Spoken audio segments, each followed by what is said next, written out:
Um dos motivos que torna os materiais plásticos escolhas interessantes para várias aplicações é a facilidade e diversidade de cores que podem ser aplicadas aos materiais. Agora, quais os métodos de incorporação dessas cores? Quais os cuidados e limitações envolvidos nesse processo? Bom, para saber, fica comigo até o final do vídeo.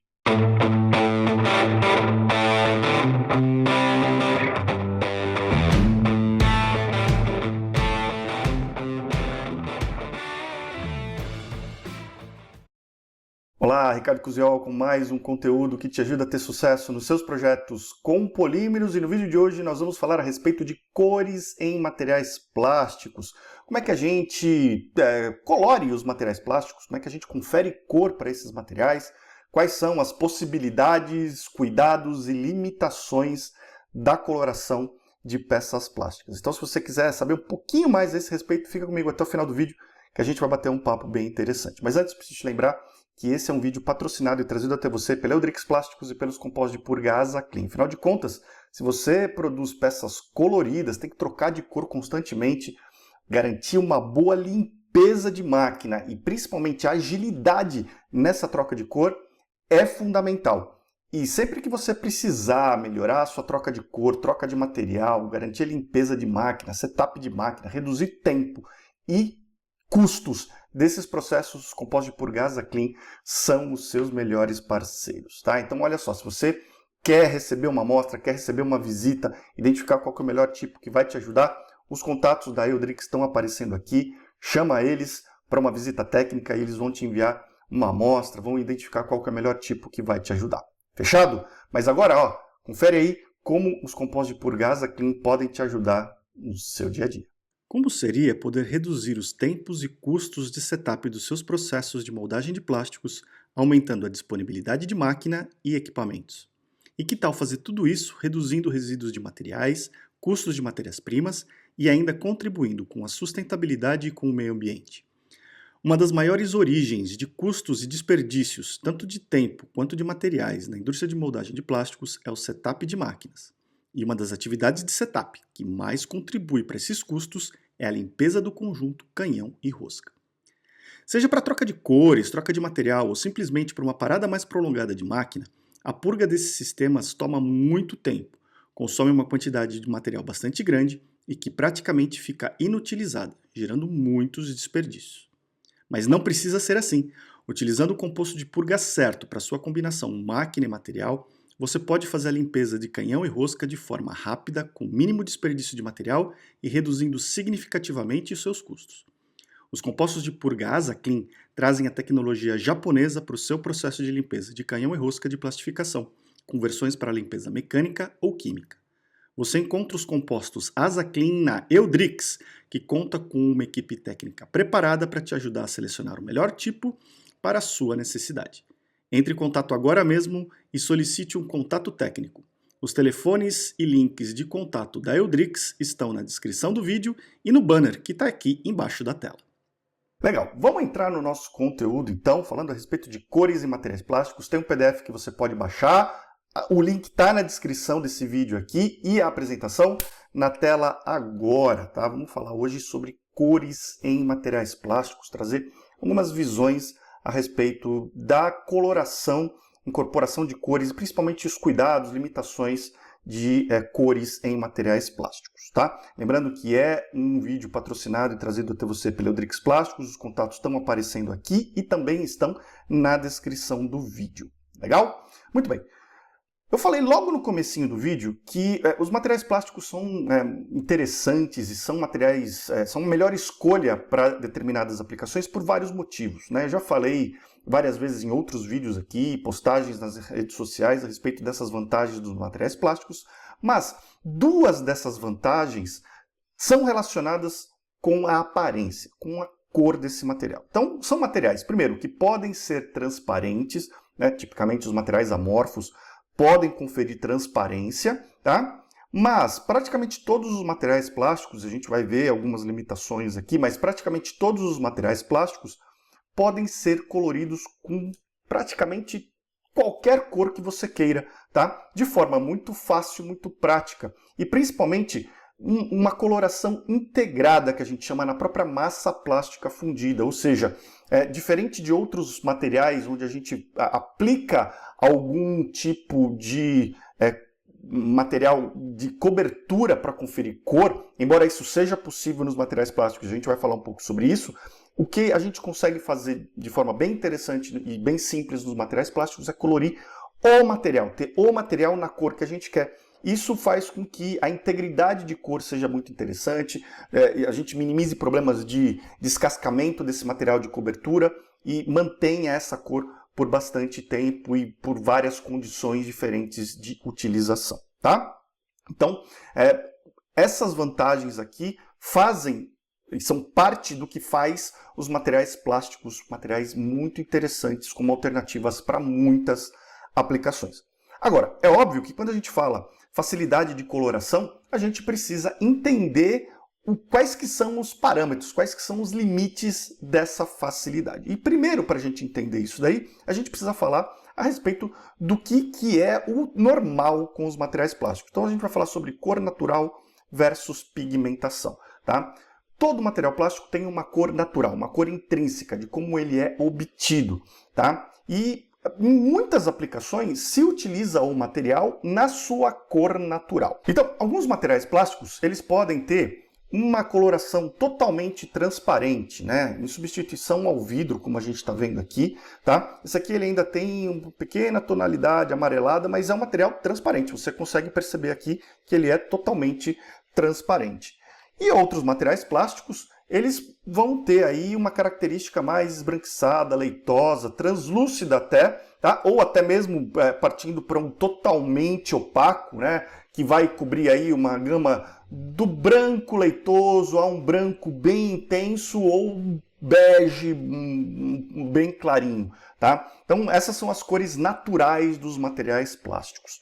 O que faz com que essa gama de cores naturais dos materiais faz com que seja possível, é uma das coisas que permite a grande gama de cores que vai ser obtida com esses materiais, tá? Mas, além das cores naturais, a gente pode pigmentar esses materiais. E aí começa uma gama bastante grande de opções, tá? Então a gente pode partir de um material totalmente transparente, como a gente já viu, tá?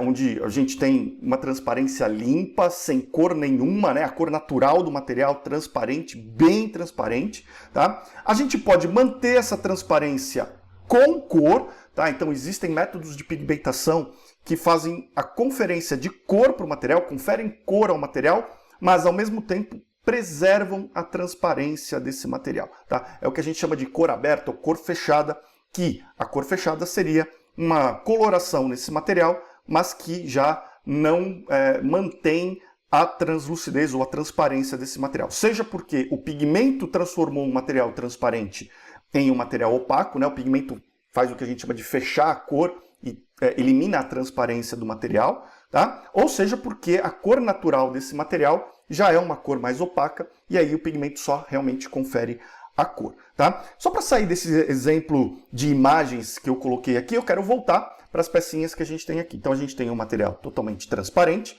né? Então você percebe aqui, é um material transparente. A gente tem um material translúcido na sua cor natural e a gente pode ter materiais que vão permear esse espectro. Então a gente tem aqui um material transparente também, né? Você consegue perceber através dele, mas ele já tem uma cor aqui atribuída a ele. Então é um material transparente, mas que tem cor, tá? A gente preserva a transparência do material.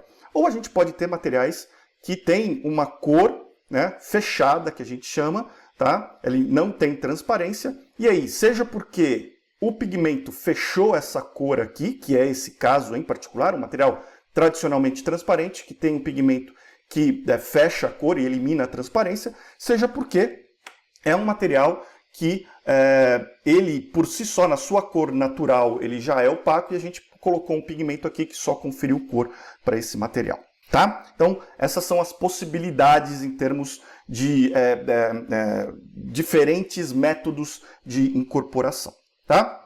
Agora, vamos falar, então, um pouquinho mais a respeito desses métodos de incorporação. O que confere cor para o material, né? Como é que a gente pode, então, colocar a cor no material e mudar essa cor natural que a gente viu do transparente, um branco leitoso, um branco ou um bege, para uma cor que seja funcional, né? Então, nem sempre a cor natural do material vai ser desejada, né? Em muitas aplicações, tanto faz a cor do material, mas em muitas aplicações a cor pode ser um requisito, tanto estético quanto funcional para essa peça. Então vamos dar uma olhada quais são os métodos de coloração. Bom, um primeiro método que foi muito utilizado no passado, ainda é utilizado hoje em dia, são os pigmentos em pó, tá? Então, eu não quero entrar em detalhes aqui agora a respeito de pigmentos. Se você tiver mais interesse sobre pigmentos especificamente, falar dos diferentes tipos, como são obtidos, deixa um comentário aqui nesse vídeo, tá? Mas os pigmentos em pó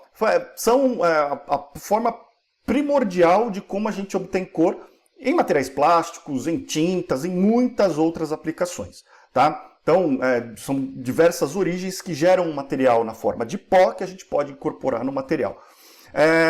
Ele tem algumas vantagens, principalmente quando você tem uma gama muito grande de cores na sua linha. Alguns clientes preferem usar material em pó, né, o pigmento em pó, porque você tem que gerenciar aí menos quantidade de concentrados de cor e muitas vezes isso impacta no seu custo. Mas uma desvantagem muito importante é que o pó, por ser um material particulado, bastante fino em alguns casos, ele tem uma tendência de contaminar o ambiente de forma um pouco mais intensa. Ele tem a possibilidade de gerar aí uma nuvem de poeira que contamina outros materiais, gera uma sujeira bastante importante em muitos casos. E por esse motivo, na indústria de plásticos é muito comum hoje em dia, né, já há alguns anos, o uso de master batches, que são os que nós chamamos de concentrados de cor, onde a gente pega esse pigmento em pó e, como uma operação preliminar, a gente dispersa esse material, esse pigmento em uma resina, tá? Uma resina plástica, em alta concentração, que depois vai ser diluída na peça final, tá? Para conferir cor. Então essa é uma possibilidade também. Assim como existem os concentrados líquidos, tá? Hoje eu diria que para conferir cor para peças plásticas, os métodos mais comuns são ou o material já vem na cor para você do fabricante e ele vai usar ali provavelmente um pigmento em pó ou um master batch para fazer essa coloração, e aí o material já vai chegar na cor para o usuário final, para o moldador, tá? Ou o próprio moldador vai adquirir esse material na cor natural e acrescentar o master batch ou concentrado líquido ou até mesmo pigmento em pó que vai conferir as cores desejadas para essa peça, ok? Bom, existem algumas outras formas de conferir cor para um material plástico que não necessariamente tem a ver com pigmentação, como a gente está falando aqui. Então, são casos um pouco diferentes, mas eu acho que vale a pena a gente falar, porque são formas que são utilizadas para conferir cor e para conferir diversidade de cor na mesma peça para um material plástico. Então, a primeira delas é a decoração, ou seja, eu vou ter uma peça plástica que pode ter a cor que for, desde a cor natural ou uma cor obtida através desses métodos que a gente falou, mas eu quero ter uma imagem gravada de uma cor diferente ou de várias cores impressa na superfície dessa peça. Então eu vou fazer um silk screen, uma tampografia, um hot stamping ou algo semelhante nessa peça. Então é uma forma de se fazer, que é a decoração. A pintura, que é algo que eu vou considerar aqui, para o efeito desse vídeo, diferente da decoração, que é a pintura propriamente dita, ou seja, como se fosse a pintura de um carro. A gente vai aplicar tinta ali, vai ter um tratamento superficial nessa peça, um primer muitas vezes, e a gente vai então conferir cor para esse material através do uso de tintas, tá? Muito utilizado em peças automotivas externas, né, que precisam ter um match de cor, uma combinação de cor muito precisa com a cor da carroceria desse automóvel, tá? Então, esse é um outro método possível. Existe ainda também a rotulagem, onde a gente vai ter uma peça na sua cor natural, uma cor básica ali, branco, preto, ou uma cor neutra, tá? E por cima dessa cor natural, a gente vai aplicar um rótulo, que aí sim, esse rótulo passou por um processo de decoração, de impressão, e vai ser aplicado nessa peça, seja por uma colagem, mas o mais comum quando a gente quer garantir aí durabilidade, integridade, é um rótulo do tipo shrink, aquele que termocontrai na superfície da peça e fica bem aderido ali à peça. Tá? Muito comum em frascos para alimentos, né? para bebidas e por aí vai. E também o famoso in-mold label, onde a gente vai colocar esse rótulo dentro do molde e vai injetar o material diretamente sobre esse rótulo e ele vai se fundir na superfície da peça, garantindo aí uma grande durabilidade e conferindo cor e imagens para o material, tá? Finalmente a gente tem a impressão digital, que seria realmente imprimir na superfície das peças plásticas em alta definição, com uma gama muito grande de cores, qualquer coisa que você queira, tá? Vai ter algumas limitações em termos da geometria da peça, em termos do que se pode fazer, mas é possível, existem muitas aplicações hoje que utilizam a impressão digital como método de incorporar cor ou imagens ou uma diversidade de cores nas peças plásticas, ok? Então, essas são as formas de incorporar cor no material. E olha, tem muita informação interessante aqui nesse vídeo, né? Então, já deixa a sua curtida, já deixa o seu comentário, compartilhe o link desse vídeo com todo mundo que pode se interessar por esse tema. Se inscreve no canal em todas as minhas redes sociais, sempre com o nome de Ricardo Cusiol. Aproveita também e conhece os meus cursos online, os links estão na descrição desse vídeo, se você quiser expandir ainda mais esse conhecimento através de informações mais aprofundadas. Fechado? Bom, vamos continuar aqui. Legal, a gente viu que cor é importante, existe aí a cor natural do material, a cor que a gente consegue conferir para esse material através dos métodos que a gente acabou de falar. Agora, quais são as limitações? Até onde a gente pode ir com cores em materiais plásticos? Tá? Então vamos falar de algumas limitações que podem existir. A primeira delas é a compatibilidade do pigmento. Tá? Então, algumas cores, ou diferentes cores, são obtidas com diferentes substâncias químicas. Tá? O pigmento, no fim das contas, é uma substância química, que pode ter diversas origens. Ela pode ser mineral, ela pode ser orgânica. E essa substância química, uma vez incorporada no material plástico, ela pode ou não ser mais ou menos compatível com aquele material. Eu vou dar um exemplo para você muito importante. Existe um material de engenharia chamado poliacetal, tem um vídeo aqui no canal falando sobre poliacetal, vou deixar o card aqui em cima, caso você queira conhecer um pouco mais sobre esse material. Tá? É um material bastante interessante do ponto de vista de resistência mecânica, do ponto de vista de propriedade, estabilidade dimensional, mas é um material relativamente reativo quimicamente. Então, não é qualquer coisa que a gente consegue incorporar nesse material. Alguns tipos de pigmentos que conferem as cores verdes, azuis, são baseados em óxidos de cobre. E o cobre, quando incorporado no poliacetal, principalmente quando a gente tem um poliacetal no estado fundido, que é o que a gente faz com o material num processo de moldagem, ele reage quimicamente com compostos à base de cobre, gerando uma degradação intensa do material, impossibilitando praticamente a obtenção de peças. Tá? Então existe a necessidade da gente avaliar a compatibilidade do pigmento. Peças em poliacetal, nas cores verdes e azuis, são um problema quando a gente precisa utilizar os pigmentos à base de cobre. A gente não pode utilizar esses pigmentos e tem que buscar alternativas com base em outros tipos de substâncias. Tá certo? Agora, nem sempre a gente vai conseguir exatamente aquele tom de verde, aquele tom de azul, porque a gente está limitado agora a uma gama de materiais que tem a compatibilidade com aquele material plástico. Ok? Então, compatibilidade de pigmento pode ser uma limitação para obter a cor que a gente quer. Segundo, é o que a gente chama de poder tintorial do pigmento. Então, de novo, existem vários tipos de substâncias que conferem cores diferentes, tá? E que tem o que a gente chama de poder tintorial, a capacidade de conferir cor ao material. Tá? Então, dependendo da cor que você precisar, a gente pode ter pigmentos com maior ou menor poder tintorial, e isso vai depender muito aí em conjunto com a compatibilidade, o que a gente consegue em termos de cor. Então é importante avaliar tanto esse poder tintorial quanto a compatibilidade do pigmento, e mais um terceiro fator, que é a resistência dos pigmentos ao ambiente de aplicação. Então, de novo, diversas substâncias, e para citar exemplo aqui, a gente vai ter os pigmentos de base orgânica e pigmentos de base inorgânica, né, minerais.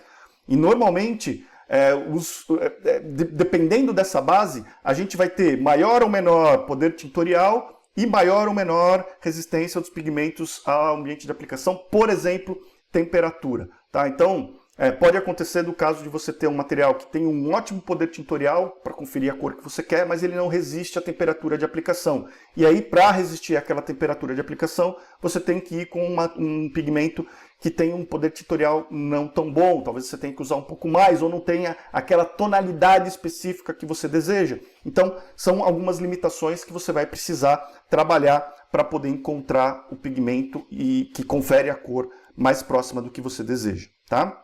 A própria cor natural do material pode ser uma limitação. Então, se um material ele é transparente, ou é translúcido, ou é opaco, com o mesmo tipo de pigmento ele pode obter diferentes tipos de cores, tá? Dependendo da cor base daquele material. Então, o mesmo pigmento no material transparente vai conferir um tipo de cor, uma tonalidade de cor. No material leitoso vai conferir ainda uma outra tonalidade. E no material totalmente opaco, aí a gente vai ter então uma diversidade de cores. Mas existem alguns materiais plásticos, embora a grande maioria, como a gente falou, esteja ali transparente, um branco leitoso, um branquinho ou um bege claro, existem alguns materiais que têm cores naturais diferentes, que é o caso das poliimidas, as polieterimidas, ou mesmo o baquelite, né? São outros materiais, o baquelite, um outro material que eu tenho aqui no canal, vídeo falando sobre ele, vou deixar o card aqui para você assistir, que são materiais que têm cores mais escuras, tá? E que acabam não tendo a possibilidade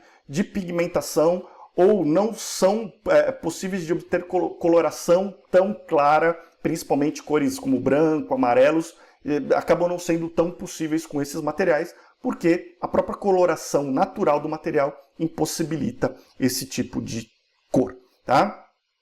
A influência dos aditivos, de outros aditivos que possam existir, então imagine o seguinte, uma peça transparente que você vai adicionar um aditivo, um pigmento que confere cor, mas mantém a transparência. Se eventualmente, por qualquer motivo, outro aditivo seja necessário, como por exemplo uma carga mineral, uma fibra de vidro, pode ser que essa transparência seja eliminada, não por causa do pigmento, mas por causa do aditivo. E isso vai ter uma influência, então, na própria cor do material. Ou ainda aditivos que conferem cor também.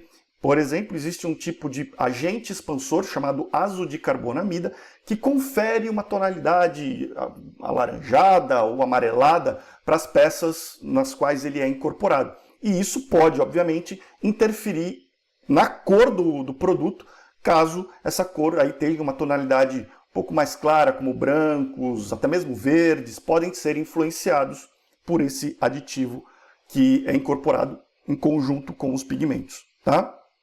E uma outra limitação importante são os pigmentos perolados ou metálicos, que conferem aquele efeito perolizado para o material, porque normalmente esse tipo de pigmento é formado por pequenas partículas metálicas que, invariavelmente, deixam linhas de emenda, linhas de fluxo no material, dependendo do padrão de preenchimento das peças. Então é importante tomar muito cuidado para usar esses pigmentos em geometrias que tenham, principalmente divisões de frente de fluxo, que tenham linhas de emenda, porque você vai acabar tendo que conviver com esse tipo de efeito. Tá?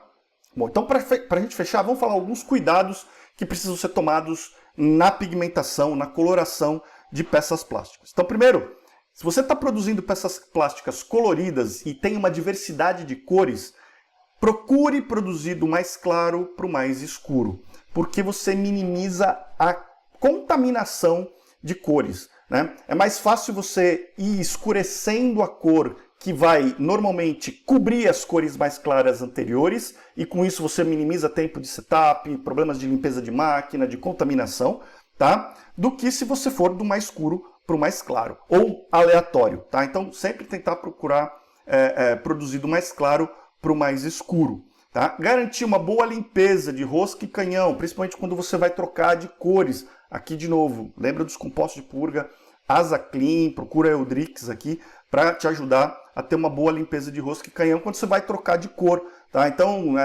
se você não consegue aí do mais claro para o mais escuro, ou mesmo trabalhando dessa forma, os pigmentos que você usa mantém aí um resquício importante que levam à contaminação das cores seguintes, talvez uma limpeza de rosca e canhão seja necessária, e aí os compostos de purga podem te ajudar. Tá? Pigmentos corantes e master batches, seja lá o método que você vai utilizar, precisam seguir as mesmas diretrizes regulatórias. Por exemplo, se você tem uma peça de contato com alimentos, o material que você usa precisa ser certificado para contato com alimentos. E qualquer pigmento que você vá utilizar, qualquer sistema de coloração, precisa seguir as mesmas diretrizes regulatórias, tá? Para que você não tenha problemas aí com o pigmento. Garantir boa dispersão desse pigmento é fundamental, tá? Existem alternativas de processo para fazer isso daí, existem alternativas de formulação do pigmento, ou do master batch, ou do concentrado que você vai usar, para garantir uma boa dispersão. Isso é importante para, primeiro, boa homogeneidade de cor, você não vai ter aquela cor que na peça, uma parte da peça está mais escura, uma outra peça está mais clara, ou tem manchas ali ao longo da peça, devido a problemas de dispersão. E principalmente para não ter influências em propriedades mecânicas, né? O pigmento ele é um material diferente do material plástico, ele é muitas vezes um mineral que você está colocando ali, e se ele não estiver bem disperso, ele pode formar aglomerados ali que não tem a mesma resistência mecânica do material em que ele está sendo incorporado. Isso pode levar a um prejuízo nas propriedades mecânicas, de impacto, de alongamento da peça plástica. Tá? É muito importante avaliar o impacto no dimensional. Cores diferentes, como a gente viu, são obtidas com substâncias diferentes, pigmentos diferentes, que podem ter granulometria diferente e, portanto, podem levar a peças com dimensional diferente quando você muda a cor. O mesmo material, o mesmo processo, mudou a cor, pode mudar o dimensional. Para muitas aplicações isso não é tão crítico, mas para aquelas aplicações onde precisão dimensional é necessária, é importante, em conjunto com uma diversidade de cores, é importante fazer essa avaliação e ver se os diferentes pigmentos não influenciam o dimensional da peça. E por tudo isso, uma seleção de materiais, que normalmente é bastante criteriosa, leva em conta muitos fatores, precisa ter o mesmo processo aplicado na seleção dos pigmentos. Tá? Essa seleção do tipo de pigmento que vai ser utilizado, do tipo de sistema de coloração, precisa ser bastante criteriosa, tanto quanto foi criteriosa a escolha do material para aquela peça. Tá certo? Então esses são os principais cuidados na seleção de sistemas de coloração, de pigmentos, de master batch e de corantes que você vai utilizar. Eu fico muito curioso para saber como esse conteúdo te ajudou no seu dia a dia, que problemas ele ajudou a resolver, que insights ele trouxe, projetos que ele ajudou a desenrolar. Então, manda uma mensagem, deixa um comentário aqui no canal e me conta também a respeito de outros assuntos que sejam do seu interesse para eu tratar aqui em vídeos como esse. A gente se vê no próximo vídeo, um grande abraço e até lá!